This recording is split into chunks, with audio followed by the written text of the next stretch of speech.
علی رسولہ الکریم اما بعد فاعوذ باللہ من الشیطان الرجیم بسم اللہ الرحمن الرحیم عن ابی سعید الخدری قال قال رسول اللہ صلی اللہ علیہ وسلم کیف انعم وصاحب السور قد التقمه وأصغى سمعه وحنى جبهته ينتظر متى يؤمر بالنفخ فقالوا يا رسول الله وما تأمرنا قال قلوا حسبنا الله ونعم الوكيل رواه الترمذی۔ حضرت ابو سعید خدری رضی اللہ تعالی عنہ سے روایت ہے، فرماتے ہیں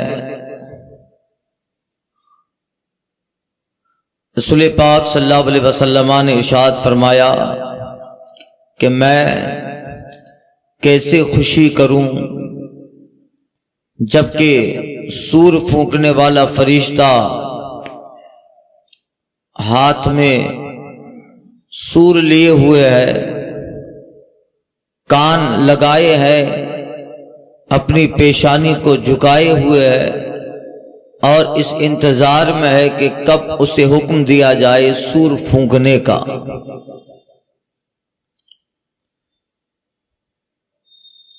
سرکار صلی اللہ علیہ وسلم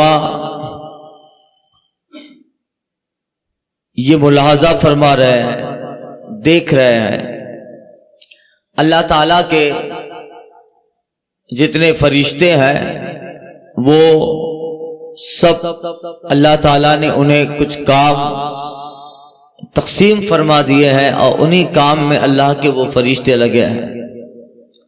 مختلف فرشتوں کو اللہ تعالیٰ نے مختلف کام عطا فرمائے ہیں۔ حضرت جبریل اللہ کے بندوں انبیاء پر وحی پہنچانے کا کام کر رہے ہیں، حضرت اسرائیل روح قبض کرنے، حضرت میکائیل بارش برسانے، روزی پہنچانے پر، کچھ فرشتے ماں کے پیٹ میں بچوں کی شکل بنانے پہ مقرر ہیں، اور کچھ فرشتے اللہ تعالیٰ نے کرامن کاتبین کی شکل میں ہمارے دائیں بائیں لگا دیے ہیں۔ کچھ حفاظت والے فرشتے ہیں جو ہماری آگے حفاظت کرتے ہیں، کچھ ہمارا درود پاک جب ہم پڑھتے ہیں سرکار علیہ الصلوۃ والتسلیم پر تو وہ درود حضور کی بارگاہ میں پہنچانے پر بھی فرشتہ مقرر ہے۔ اللہ نے کام ان کے ذمہ کیا ہے، اسی میں لگے۔ تو حضرت اسرافیل جو ہے اللہ تعالیٰ نے ان کو سور پھونکنے پر مقرر کیا ہے، تو بھلے وہ قرب قیامت 2 مرتبہ حضرت اسرافیل سور پھونکیں گے، ایک جب پھونکیں گے تو سارے لوگ مر جائیں گے، اور دوبارہ جب پھونکیں گے تو سب لوگ زندہ ہو گے، میدان حشر میں جمع ہوں۔ اب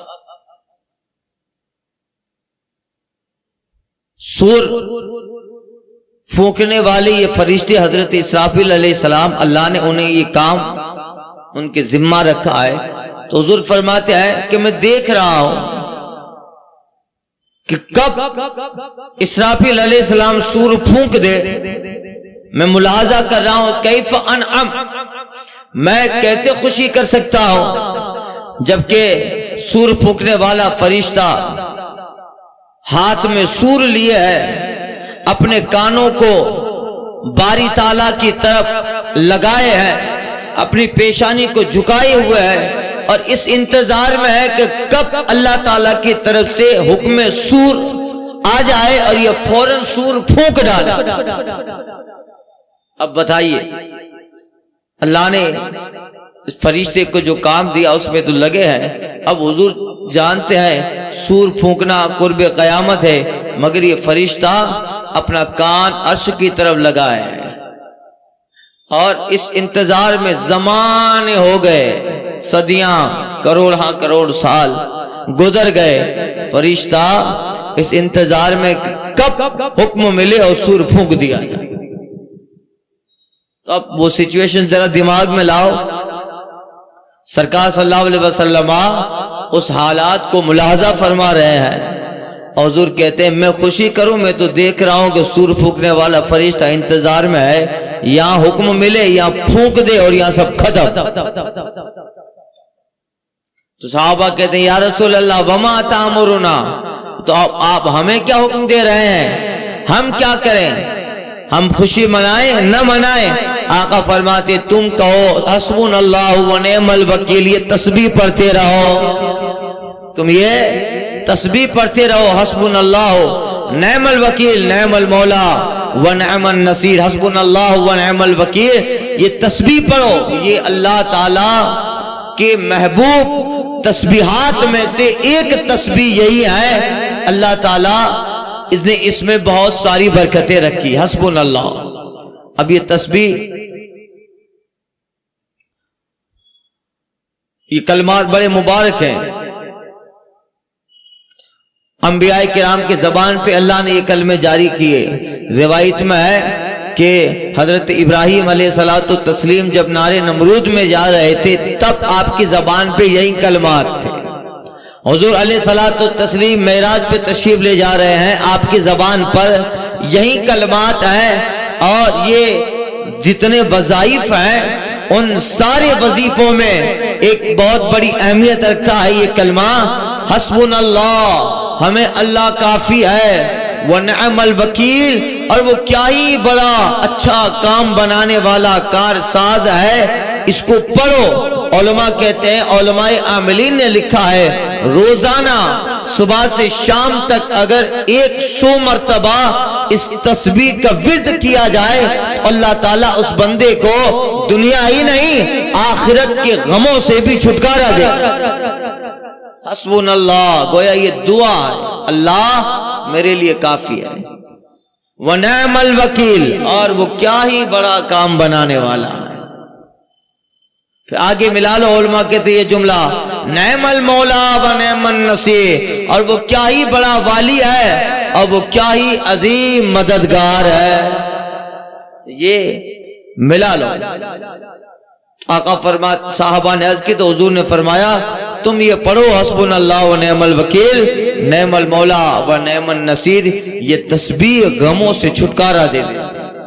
کبھی بھی کوئی پریشانی آ جائے، علماء نے لکھا ہے، بزرگوں نے صالحین نے لکھا ہے، پریشانی آ جائے تو پھر اس پریشانی، خاص اگر کوئی دقت ہو، خاص قسم کی اگر کوئی پریشانی اور کچھ کمپلیکیشنز ہو تو علماء لکھتے ہیں کہ اس پریشانی کے دفع کے لیے اسی نیت سے روزانہ 500 مرتبہ اس تسبیح کا ورد کرو.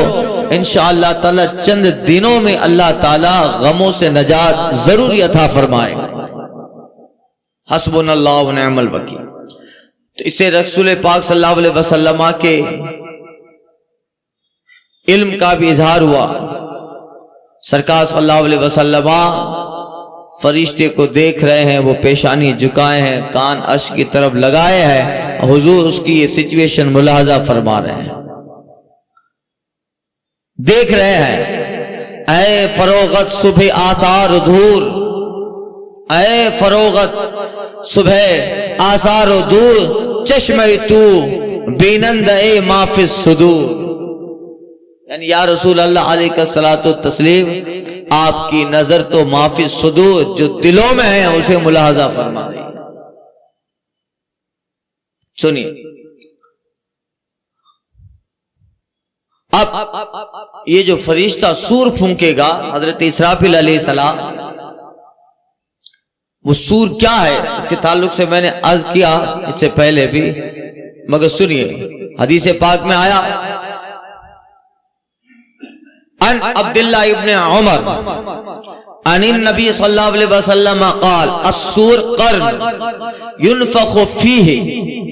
حضرت عبداللہ بن عمر رضی اللہ تعالی عنہ سے روایت، نبی کریم صلی اللہ علیہ وسلم سے راوی ہے، فرمایا آقا علیہ الصلوۃ والتسلیم نے سور ایک سینگ ہے، سور ایک سینگ، بیل کا سینگ ہوتا ہے نا، بیل کا یہ سینگ والے جانور کا جو سینگ، اس کی شکل کیسی ہوتی ہے؟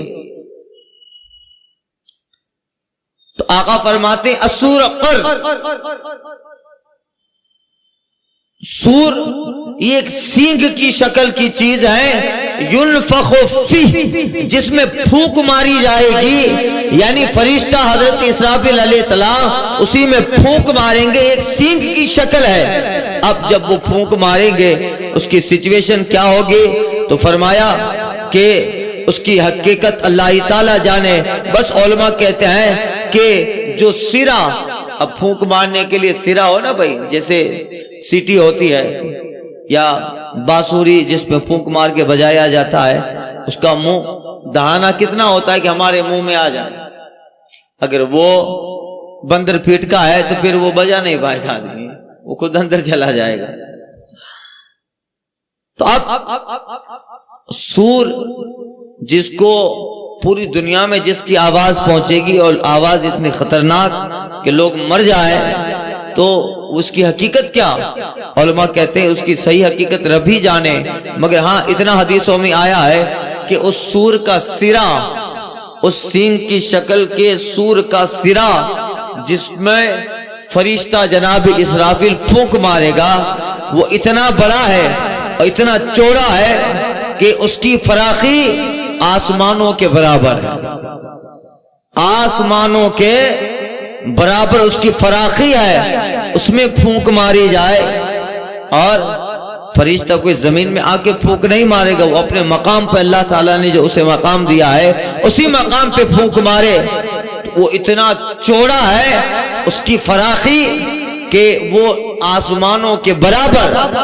ظاہر بات ہے اس کی قدرت کا اظہار ہو رہا ہے، اللہ تعالیٰ نے وہ چیزیں بنائی ہے جیسے میزان، جہاں بندے کے اچھے برے اعمال تولے جائیں گے، پلہ ہے نا بھائی، کہتے ہیں پلہ، ترازو، اسکیلز، تو کیا وہ دنیا کا جو پلہ ہوتا ہے اس طرح 2 ٹن 4 ٹن 5 ٹن آ جائے؟ کیسے ترازو ہے؟ جس ترازو میں بندے کے اچھے برے اعمال تولے جانے ہیں، اس کی فراخی، اس کی وسعت اور وہ کس طرح کا ہے، تو علماء کہتے ہیں کہ وہ دماغ میں رکھیے کہ اس کی جو حیت ہے، اس کی بناوٹ ہے، وہ دنیا کے پلے اور دنیا کے ترازو کی ہی طرح ہے، دیکھنے میں، رویت میں، حیت میں، مگر کہتے ہیں وہ اتنا بڑا ہے کہ 7 زمین کے طبقات اور 7 آسمان کے درجات اگر اس نیکی اور برائی والے پلے میزان عمل میں رکھ دیے جائیں تو ایسے معلوم ہوگا جیسے ریگستان میں رائی کا دانہ پڑا ہے۔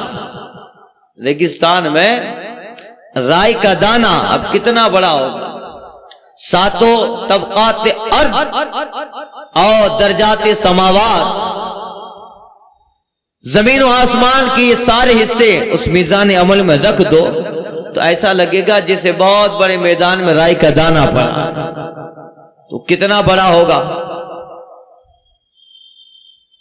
کسی نے پوچھا تھا غالباً حسن بصری رضی اللہ تعالیٰ عنہ یا کسی ہمارے صالحین میں سے کہ حضور بتائیں کہ اتنا بڑا اللہ تعالیٰ نے پلہ بنایا ہے جس پہ بندے کے اچھے برے اعمال تولے جانے ہیں، تو پھر کیا اللہ کے بندوں میں سے کوئی ایسا بندہ ہے کہ جس کے اعمال نیکیاں اور اس کے جو ہے اعمال حسنہ اگر نیکیوں کے پلے میں رکھ دیے جائیں تو یہ سارا پلہ بھر جائے؟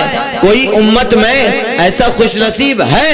حضرت کہتے ہیں ارے ایسے امت میں حضور کے دیوانے ہیں، وہ کہتے ہیں میرا تو عشق یہ کہتا ہے جناب فاطمہ زہرا کا اگر سجدہ رکھ دیا جائے تو سارے پلے بھر جائیں، سارے پلے بھر جائیں، ابو بکر کی غار والی نیکی رکھ دو تو پلہ بھر جائے، عمر کی محبت کے درجات رکھ دو تو بھر جائیں۔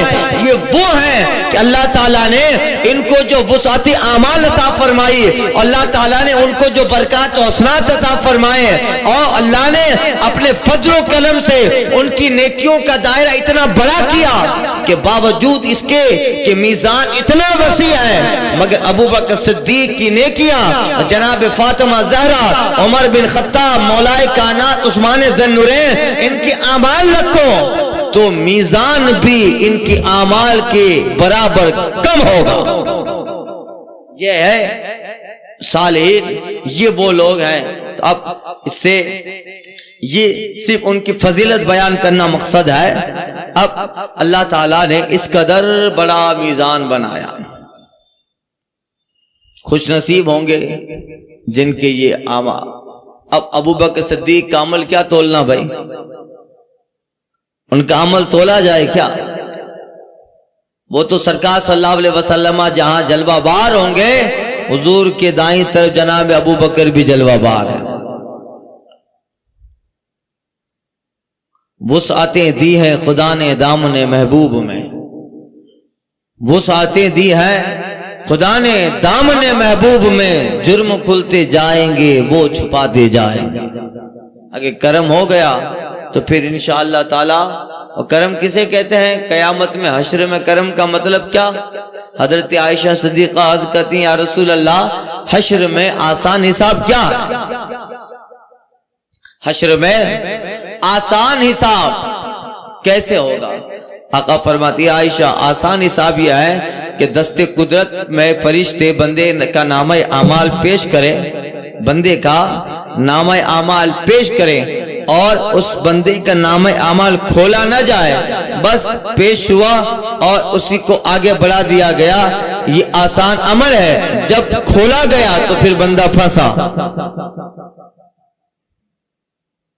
نامہ اعمال چلو پہلا صفائی کھولیں کہ کیا کیا ہے زندگی میں، پہلا صفائی کھلا تو بندہ پھنسا. آسان عمل یہ ہے کہ دست قدرت میں نامہ اعمال آئے، کھولا نہ جائے، آگے ایسے ہی کر دیا جائے تو یہ بندے کا آسان عمل ہے. جو کھولا گیا تو پھر نیکیاں اعمال اور اس میں جو چیزیں ہوں گی اللہ تعالیٰ اپنے قدرت اپنی شان سے جو اللہ تعالیٰ کی شان اور اس کے جو قدرتیں ہیں وہ جب نامہ اعمال بندے کا کھولا جائے تو پھر بندہ پھنسے. علامہ سعدی کہتے ہیں گر خدا بروز حشر بقہر خطاب کنی، گر خدا بروز حشر بقہر خطاب کنی، انبیارا چے جائے معذرت است. اگر اللہ تعالیٰ قیامت میں غضب سے خطاب کرے، جلال سے خطاب کرے تو انبیاء کرام کی گردنیں بھی جھکی ہیں، جو معصومین ہیں، جن سے دنیا میں کبھی گناہ ہی نہ ہوا، پاسبل ہی نہیں تھا، جن سے گناہ محال تھا، ممکن ہی نہ تھا، وہ انبیاء کرام.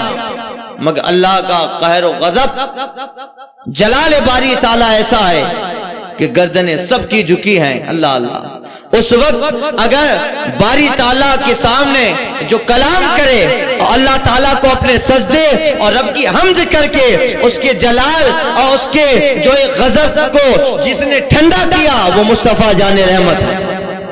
حضور کلام کریں گے سب سے پہلے، ورنہ باری تعالیٰ کے کلام میں وہ خطاب میں جلال ہے کہ کسی کو گفتگو کہنے کی مجال نہیں ہے، بس حضور ہی ہیں. اعلیٰ حضرت کہتے ہیں کہ کھڑے ہیں منکر نکیر سر پر، نہ کوئی حامی نہ کوئی حاور، بچا لو آ کر شفیع محشر تمہارا بندہ عذاب میں ہے. خدا قہار ہے غضب پر، کھلے ہیں گنہگاریوں کے دفتر. خدا قہار ہے غضب پر، کھلے ہیں گنہگاریوں کے دفتر.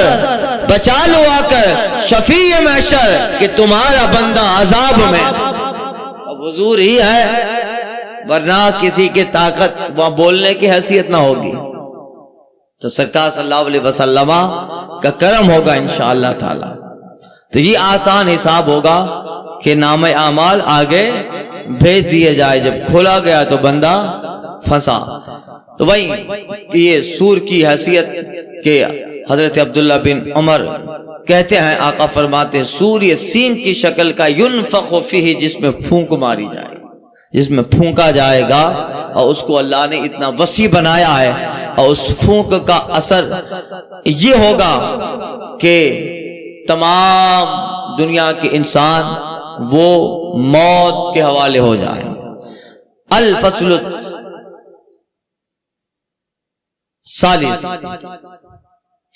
عن ابن عباس قال فی قوله تعالی فَإِذَا نُقِرَ فِي النَّاقُورِ السور قال والراجفہ النفقۃ الاولی والرادفہ الثانیہ۔ حضرت ابن عباس رضی اللہ تعالیٰ عنہ روایت کرتے ہیں، وہ فرماتے ہیں، ابن عباس سے روایت فرمایا آپ نے اللہ تعالیٰ کی اس قول کی تفسیر فَإِذَا نُقِرَ فِي النَّاقُورِ، یہ قرآن پاک کی آیت ہے، فَإِذَا نُقِرَ فِي النَّاقُورِ، اور جب ناقور میں پھونک ماری جائے، اس کا مطلب اذا نقر فی الناقور، جب ناقور میں پھونک ماری جائے، تو عبداللہ بن عباس اس کی تفسیر کرتے ہیں، کہا اس سے کیا مراد ہے؟ کہ السور، اس سے مراد سور ہے، یعنی وہی جو گزر چکا سینگ کی شکل کا۔ قالا کہتے ہیں والراجفہ نفخۃ اولی، اور راجفہ یہ نفخہ اولی ہے، اور رادفہ یہ نفخہ ثانیہ ہے۔ اللہ تعالیٰ قرآن مجید میں اللہ تعالیٰ کا ارشاد ہے یوم ترجف الراجفہ تتبعها الرادفہ، یہ قرآن مجید کی آیت ہے۔ اور وہ دن جب ترجف الراجفہ، اور پھر اس کے بعد رادفہ، یہ اللہ تعالیٰ کا جو قول ہے، اور 30ویں پارے کی آیت پاک ہے کہ وہ دن کہ جب راجفہ آ جائے اور اس کے فوراً بعد رادفہ آ جائے، تو کہتے ہیں کہ اس راجفہ اور رادفہ سے کیا مراد ہے؟ حضرت عبداللہ بن عباس کہتے ہیں کہ راجفہ سے مراد پہلا سور، پہلا فرشتے کا پھونکنا، اور رادفہ سے مراد نفخہ ثانیہ، یعنی پہلی مرتبہ جب فرشتہ پھونک مارے سارے انسان ختم ہو جائے، اس کے بعد پھر دوسرا کوئی عمل ہی نہیں ہے، اس کے فوراً بعد نفخہ ثانیہ دوسرا پھونکنا ہے، اس لیے کہ پھر پہلے نفخ میں تو دنیا ختم، کوئی عمل ہی نہیں ہوگا۔ اور پھر پیچھے حدیث گزر چکی، نفخہ اولا اور نفخہ ثانیہ، ان دونوں میں 40 سال کا فاصلہ ہے، 40 سال کا، نفخہ اولا نفخہ ثانیہ میں۔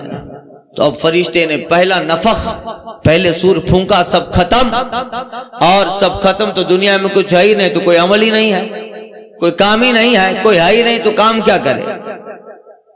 اب اس کے بعد فوراً دوسرا اگر کوئی کام ہے تو رادفہ یعنی نفخہ ثانیہ ہے، اور اسی نفخہ ثانیہ سے دوبارہ لوگ اٹھیں گے۔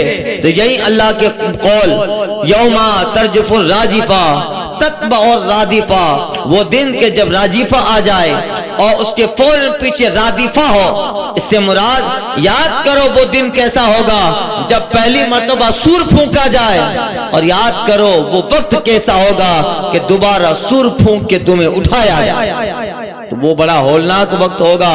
قرآن پاک میں ہے یوم یجعل الولدان شیبا، وہ ایسا خطرناک دن ہوگا کہ اس کے خطرناکی کا حال یہ ہے کہ بچہ بوڑھا ہو جائے، بچہ بوڑھا ہو جائے۔ آدمی کو ٹینشن ہوتا ہے تو جلدی بوڑھا ہوتا ہے، مگر اس وقت اتنا خطرناک وہ وقت ہے کہ بچہ فوراً بوڑھا ہو جائے، اتنا خطرناک کہ بڑھاپا آ جائے۔ تو یہی اللہ کے اس قول کا مطلب ہے۔ اب آخری حدیث سن لے، فی باب الحشر آ رہا ہے۔ ان ابی سعید خدری قال ذکر رسول اللہ صلی اللہ تعالی وسلم صاحب السور وقال ان یمین جبریل وان یسارہ میکائیل۔ حضرت ابو سعید خدری کہتے ہیں رسول پاک صلی اللہ علیہ وسلم نے حضرت اسرافیل صاحب سور فرشتے کا ذکر کیا، تو آقا نے فرمایا کہ جب وہ سور پھونکیں گے اس کے دائیں طرف جناب جبریل ہے، اس کے بائیں طرف حضرت میکائیل ہے۔ ابھی کیوں ہے یہ اللہ تعالیٰ خوب جانتا ہے کہ حضرت اسرافیل کے دائیں طرف جبریل ہیں، بائیں طرف میکائیل ہے، یہ خوب اللہ تعالیٰ جانتا ہے۔ ان ابی رزین العقیل قال قلت یا رسول اللہ کیف یعید اللہ الخلق وما آیات ذالک فی خلقہ قال اما مررت بوادی قومک حدبا ثم مررت بی یتہز خضرا قلت نعم قال فتلک آیت اللہ فی خلقہ کذالک یحیی اللہ الموتى۔ حضرت ابو رزین عقیلی سے روایت ہے، ابو رزین اقیلی، ان کا نام لقید ابن عامر ہے، ابو رزین اقیلی رقید ابن عامر ہے، اور یہ طائف والوں میں ہے اور طائفی ہیں۔ ان سے روایت ہے، فرماتے ہیں کہ نبی کریم صلی اللہ علیہ وسلم سے میں نے پوچھا، ابو رزین اقیلی کہتے ہیں میں نے پوچھا یا رسول اللہ کہ اللہ تعالیٰ دوبارہ جب مخلوقات بنائے گا، یعید الخلق، اعادہ کرے گا، ختم ہونے کے بعد پھر زندہ ہونا ہے، اللہ جب دوبارہ بنائے گا مخلوقات کو، اعادہ کرے گا اور زندہ کرے گا، تو یا رسول اللہ وما آیت ذالک فی خلقہ، تو اس کی اس خلقت اور دوبارہ پیدا کرنے کی کوئی نشانی دنیا میں ہے؟ اللہ تعالیٰ نے دنیا کو آخرت کا نقشہ بنایا، یہاں ہر چیز ایسی اللہ تعالیٰ نے بنائی ہے کہ جس کو دیکھو تو آخرت کی یاد آ جائے، نشانیاں ہیں۔ تو یا رسول اللہ دنیا میں کوئی ایسی چیز ہے کہ جیسے اللہ تعالیٰ سب کو ختم کر دے، سب وفات پا گئے اور پھر اللہ تعالیٰ دوبارہ ان کو اٹھائے گا؟ تو یا رسول اللہ دنیا میں کوئی ایسی چیز ہے جس سے پتا چلے کہ ہاں یہ چیز انتقال ہو گئی، مر گئی، ختم ہو گئی اور دوبارہ آ گئی؟ دنیا میں اس کی نشانی ہے کہ بندہ سمجھ پائے کہ ہاں دنیا میں یہ چیز ہے، اسی طرح بندہ سمجھ لے کہ آخرت میں بھی اللہ تعالیٰ موت کے بعد ایسے دوبارہ اٹھائے گا۔ آقا فرماتے کیوں نہیں، اما مرتا بوادی قومک حدبا، کیا تو کبھی اپنے قوم کے سوکھے ہوئے باغ کی طرف سے گزرتا نہیں ہے؟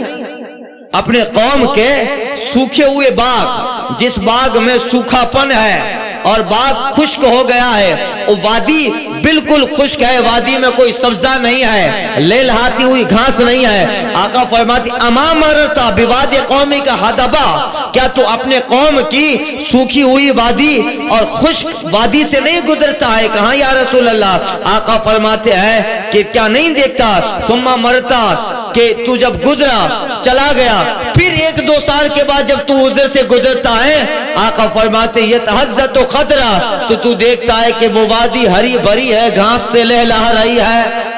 ارے پہلے تو مر گئی تھی، سوکھ گئی تھی، اب یہ کیسے ہری بھری ہو گئی؟ کہتے ہیں حضرت ابو القیر کہاں یا رسول اللہ؟ آقا فرماتے بس اسی طرح اللہ تعالیٰ کی نشانی ہے، یحیی اللہ الموتى، اسی طرح اللہ تعالیٰ مردے جلائے گا۔ ایک مردہ گویا کی کھیتی سوکھ گئی ہے، پھر اللہ پانی کے قطرے اتارے گا اور اسی کو کھیتی کی طرح جسم اگائے گا، اور پھر لہلہاتے گھاس کی طرح یہ انسان بھی زمین سے اگ کر پہلی شکل میں آ جائے۔ یہ اس کی نشانی ہے، اللہ تعالیٰ اسی طرح مردہ جلائے گا، یہ اس کی قدرت کی نشانی ہے۔ حضرت ابراہیم کہتے ہیں یار اے مولا مجھے بتا تو کیسے مردے زندہ کرتا ہے؟ کیفا تحیی الموتى، اللہ تو مردے کیسے زندہ کرتا ہے مجھے دکھا۔ اللہ کہتا ہے اولو تؤمن، اے ابراہیم کیا میرے مردہ جلانے پر تجھے یقین نہیں ہے؟ کہ مولا یقین ہے مگر دیکھ لو تو علم یقین سے عین الیقین آ جائے، مشاہدہ ہو جائے، تاکہ کبھی نمرود کے دربار میں جانا پڑے اور کچھ بات ہو تو دلیل دے سکوں۔ اللہ فرماتا ہے خذ اربعۃ من الطیر، 4 پرندے لو، 4 پرندے لیتے ہیں، مور لیا، گدھ لیا، کبوتر لیا، یہ سب 4 پرندے لیے جناب ابراہیم نے۔ اللہ فرماتا ہے سرہن، انہیں قیمہ بناؤ، ان کو قیمہ کیا اور ساروں پرندوں کا گوشت ایک ساتھ ملا دیا۔ اب باہر نکالنا مشکل ہے کہ کس کا گوشت کون ہے، ان کو ملایا، ایک ساتھ کیا۔ اللہ فرماتا ہے خذن انا علی جبل، اسے پہاڑوں پہ رکھ دو۔ 4 پہاڑوں کی چھوٹی چھوٹی چوٹیاں سامنے نظر آ رہی ہے، تھوڑا تھوڑا قیمہ ان میں سے نکال کے چاروں پرندوں کا چاروں پہاڑ پہ جناب ابراہیم رکھ دیتے ہیں، اپنے مقام پہ آ گئے۔ اب اللہ فرماتا ہے ودعوہن، ابراہیم اب ان پرندوں کو آواز دو، جیسے حضرت ابراہیم آواز دیتے یا ایھا الطاووس، اے مور، اسی طرح 4 پرندوں کو آواز دی، جس کو جناب ابراہیم آواز دیتے ہیں۔ قیمہ ان چاروں پہاڑیوں میں جس حصے میں قیمہ پڑا ہے اس پرندے کا، وہاں سے اٹھتا ہے، ایک جگہ جمع ہوتا ہے، ہڈیاں بنتی ہیں، اس میں گودا آتا ہے، اس کے اوپر گوشت چڑھتا ہے، گوشت پہ اللہ خون لگاتا ہے، اس پہ اللہ چمڑے کا لباس پہنا دیتا ہے، اور حضرت ابراہیم پکارتے ہیں، پرندے میں جان آ جاتی ہے، دوڑتا ہوا واپس جناب ابراہیم کے پاس پرندہ آ جاتا ہے۔ اللہ کہتا ہے ابراہیم ایسے ہی تیرا رب قیامت میں لوگ زندہ کرے گا۔ ایسے ہی تیرا رب قیامت میں مردوں کو زندہ کرے گا. تو یہ اللہ تعالیٰ کے خلق ثانیہ دوبارہ پیدا کرنے اور دوبارہ بنانے کی جو ہے دوبارہ اللہ تعالیٰ اسی طرح مخلوقات کا اعادہ کرے گا اسی طرح. اور اللہ تعالیٰ نے دنیا میں اس کی یہ مثال رکھی جو حضرت ابو رزین عقیلی سے مصطفیٰ نے فرمایا. آگے آ رہا ہے باب الحشر، حشر کا بیان. یعنی ہم لوگ جہاں جمع ہوں گے میدان حشر میں، وہ زمین کیسی ہے؟ آقا فرماتے گول معدے کی روٹی کی طرح. زمین کیسی ہے؟ گول میدا کی روٹی کی طرح. تو اب پورا خاکہ انشاءاللہ حدیث کے حوالے سے آئندہ عرض کر رہا ہوں.